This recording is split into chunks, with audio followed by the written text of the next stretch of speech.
First one is the classification of Vibrio based on Gardner and Venkatraman classification. Based on salt requirement, Vibrio is classified into two non-halophilic Vibrios and halophilic Vibrios. First one is the non-halophilic Vibrios. It will not grow at higher salt concentration. The example of non-halophilic Vibrio is Vibrio cholerae and Vibrio mimicus. Next one is the halophilic Vibrios. Salt is their absolute requirement in halophilic Vibrios. With the absence of salt, the halophilic Vibrios will not grow.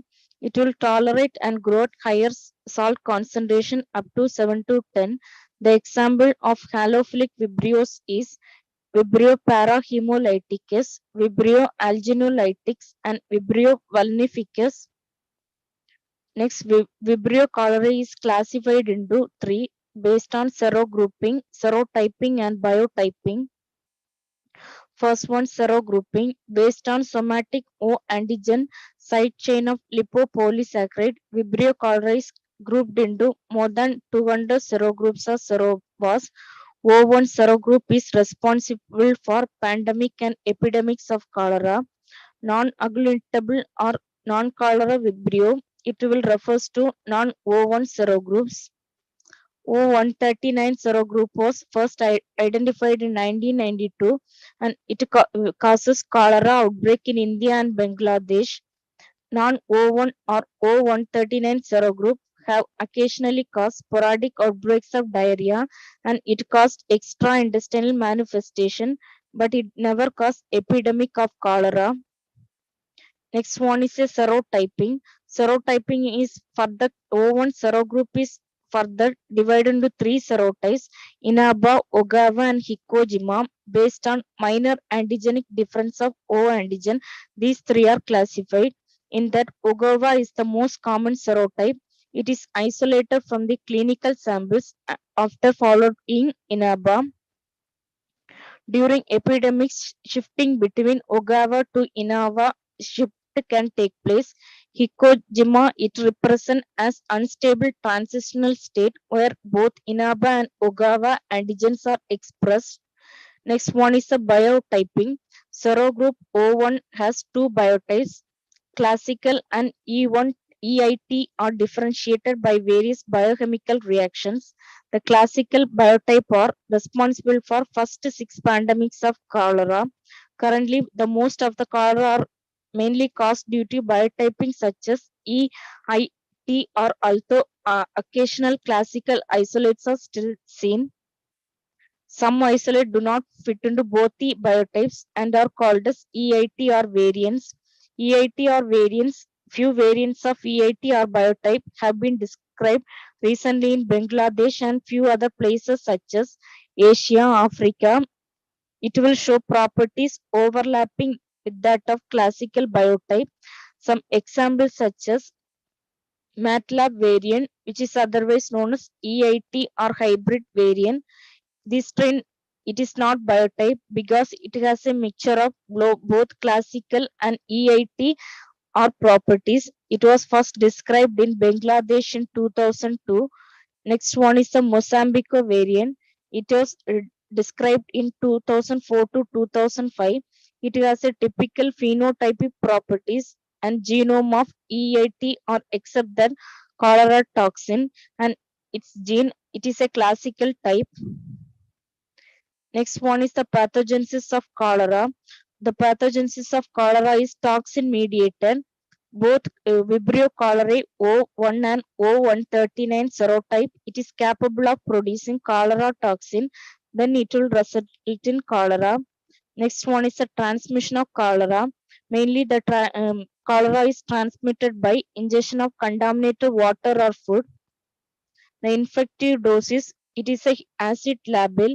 The infective dose is high, 10 power 8 bacilli is required to bypass the gastric barrier. Some factors promoting transmission such as reducing gastric acidity such as hypochlorhydria by using the use of antacids. Next, crossing of the protective layer of the mucus. In the small intestine, this Vibrios will penetrate the mucus layer, which is achieved by highly active motility. From there, it will produce mucinase and heme agglutinate protease. Next, adhesion to intestinal epithelium. It is facilitated by fimbriae called toxin co-regulated pillars. Next one is the cholera toxin. It consists of two peptides, fragment A and B. In that fragment B is the binding fragment. It will bind to ganglioside receptors that present on the intestinal epithelium, and fragment A is the active fragment.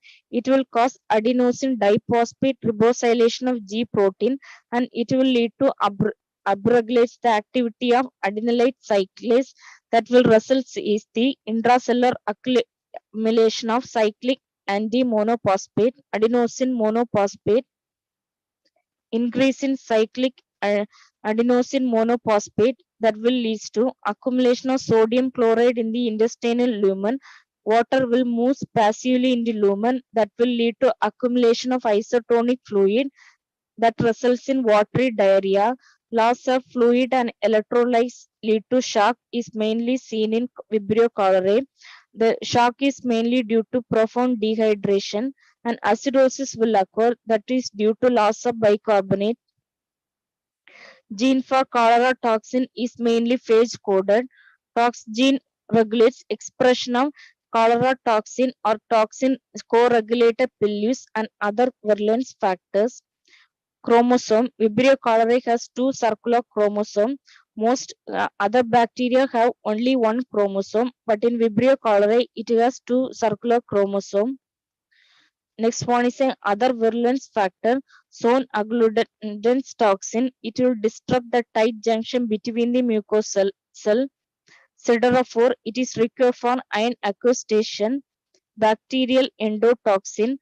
Unlike other gram-negative bacilli, lipopolysaccharide of Vibrio cholerae will not contribute to the pathogenesis of cholera, but it is immunogenic and it is included as component in killed vaccines.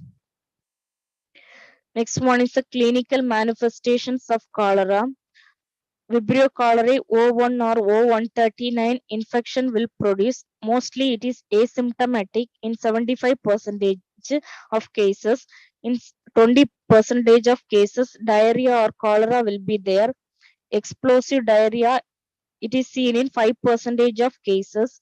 The incubation period of cholera will vary from 24 to 48 hours. Watery diarrhea is seen, which is sudden painless watery diarrhea, which is sudden in onset. One of the important symptoms is rice water stool is seen. The stool is typically non-bilious, slightly cloudy, gray, and watery with mucus flakes, but without blood or pustules, with a fishy and inoffensive odor is seen in rice water stool. Vomiting and muscle cramps is present, but fever is mainly absent. Next one is the complications of Vibrio cholerae. Complications are directly proportional to the fluid loss that resulting in the loss of the body weight. Next one is the epidemiology. Cholera will occur in many forms, sometimes sporadic, endemic, epidemic, or pandemic form. It will occur. Homeland of cholera was the delta region of Ganges and Brahmaputra in West Bengal, in India and Bangladesh. First six pandemics occurred in 1817 to 1923. They were caused by the biotype Vibrio cholerae. It is spread mainly from the Bengal to involve most of the world that results in several thousands of deaths. Seventh pandemic was started in 1961. That was different from the first six pandemic affected. It is that the seventh pandemic was the only pandemic that was originated outside India, that is in the Indonesia. In 1961, it occurred. India was affected with Vibrio cholerae in 1964, and the whole world, the Vibrio cholerae was encircled in 1991. It was only pandemic to be caused by EIT or biotype serogroup. EIT or produced a much milder cholera with more carrier rate than the classical biotype. It is due to the EIT is more harder than less virulent. than the classical Vibrios. O139 Bengal strain. It was first isolated in Chennai in 1992. O139 strain is not agglutinated by any of the antisera available at that time. It was designated as a new serogroup O139 or otherwise known as Bengal strain. There is no cross protection between O1 and O139 serotype, but currently O139 it will causes a minority of cases mainly in India and Bangladesh. Next one is the epidemiological determinants. The main reservoir for Vibrio cholerae is the human. There is no animal reservoir. The source of infection, mainly it is asymptomatic in cases or carriers. Carriers are mainly healthy people who shed the bacilli in fecus. The carriers may be sometimes incubatory carrier. They are less common for cholera, and the incubatory carrier, the incubation period is very less. It will short for 1 to 2 days. In convalescent carriers, the record patients who shed the bacilli for 2 to 3 weeks. Contact or healthy carriers will result from subclinical infection. They will shed the bacilli for less than 10 days. And the chronic carriers, they are the minority of convalescent carrier will become the chronic carriers. In general, biotype EIT or has more carrier rate than classical. The case carrier ratio of Vibrio cholerae is 1:50 for the classical biotype, and for EIT or biotype 1:90. Next one, in the cholera, the mainly it will occur during rainfall and flooding season. Factors determining severity of disease include due to lack of pre-existing immunity, this cholera will occur. Persons will with O blood group are at greater high risk of this disease than comparing with the persons with AB blood group. Next one is the age. During inter-epidemic period, it will affect all the ages equally. During epidemic period, it will occur mainly the children. The habitat of Vibrio cholerae is inhabitant of coastal sea salt water and brackish estuaries. Next one is the persistence of Vibrio cholerae. During epidemics, it is maintained by carriers and subclinical cases. In inter-epidemic period, it is maintained in seawater crustaceans and planktons. Next one is the resistance. Vibrio cholerae is acid labile, but it is stable to alkali. It is resistant to heat, but labile but stable to refrigeration. It can remain in ice for about 4 to 6 weeks. Next one is a laboratory diagnosis. Specimens is collected, freshly collected water is stooled before starting the antibiotics. Rectal swab is preferred specimen for convalescent patients or carriers.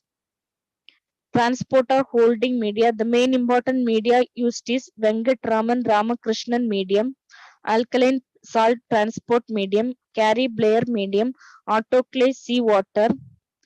Under direct microscopy, gram staining of fecal smear, it will reveal short curved comma-shaped gram-negative raw that will arrange in parallel rows. It will appear like fission stream appearance. Darting motility or shooting star motility will occur. It will actively motile, frequently changing their direction. It is also seen in Campylobacter and Aeromonas. Next one is a culture. Culture conditions of Vibrio cholerae is it is non-fastidious and strongly aerobic, and hemodigestion on blood agar is seen. The growth is better seen in alkaline medium. The optimum pH is 8.2. Sodium chloride it will stimulate the growth. Higher concentration of sodium chloride it is greater than 6% or inhibitory. Next one is the culture medium. Enrichment broth such as alkaline peptone water is used. Mansus taro colate tellurate peptone water of pH 9.0 is used. Selective media such as alkaline bile salt agar is used. Mansus gelatin taroclate trypticlase tellurate agar medium is used. Thiosulfate citrate bile salt sucrose agar a pH of 8.6 is used. In Vibrio cholerae, it will produce yellow colonies due to sucrose fermentation. Sucrose non-fermenters such as Vibrio mimicus, Vibrio parahemolytics, it will produce green colonies. Biochemical reaction, it is catalase and oxidase positive and indole and nitrous test is positive. So together it is called as cholera red reaction. In Vibrio cholerae, the string test is positive. It is susceptible to O129 antigen. Vaccine, injectable killed vaccine is no longer in use because it will provide little protection and more side effects is there. Next one is the oral cholera vaccines are currently in practice. There are two types of oral vaccine. One is the killed whole cell vaccine, that is of two types. First one is a whole cell vaccine and whole cell recombinant B subunit cholera vaccine. It is scheduled into two oral doses are given at 7 days gap. Children less than 2 years it should be given. The protection is very short. At 6 months, 58% for whole cell vaccine and 85% for whole cell recombinant B subunit cholera vaccine. Children are better protected than adults in killed vaccines given for cholera, but WHO recommend for using vaccine during epidemics in the community, but not during inter-epidemic period. Oral live attenuated vaccine CBD 103 HGR, Peru 15 and Vibrio cholerae 638 for classical or EIT or biotypes of Vibrio cholerae O1. CVD 112 Bengal 15 vaccine trials are going on for Vibrio cholerae strain O139. Next one is a halophilic Vibrios. Halophilic Vibrios can withstand higher salt concentration of greater than 6%.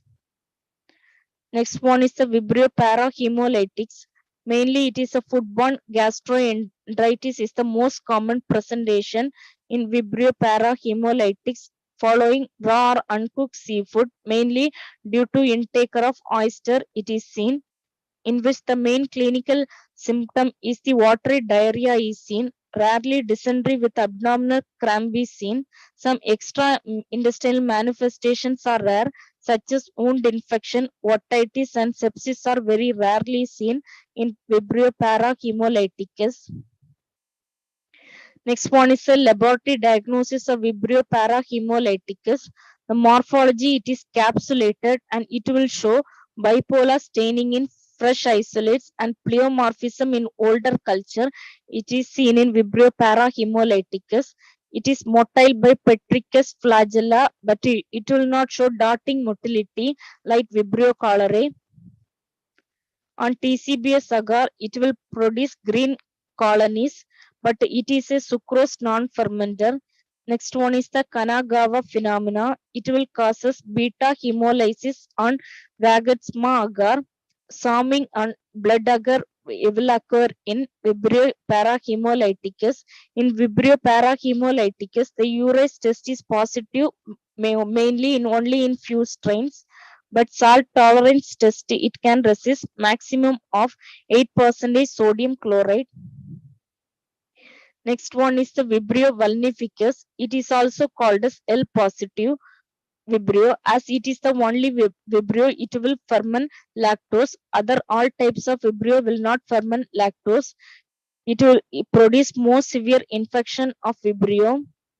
Primarily, it will cause sepsis, usually occur in patients with underlying liver disease and iron overload, or rarely renal insufficiency is seen and immunosuppression is seen. Primary wound affection will occur. Occasionally, it will cause gastroenteritis in patients. Next one is the Vibrio alginolyticus. It will mainly cause eye, ear, and wound infection. Few cases of otitis externa and otitis media and conjunctivitis have been reported, that is caused by Vibrio alginolyticus. Rarely it will cause bacteremia in immunocompromised horse. It is the most salt tolerant and it will The Vibrio will can grow only at the salt concentration of greater than 10%. Thank you.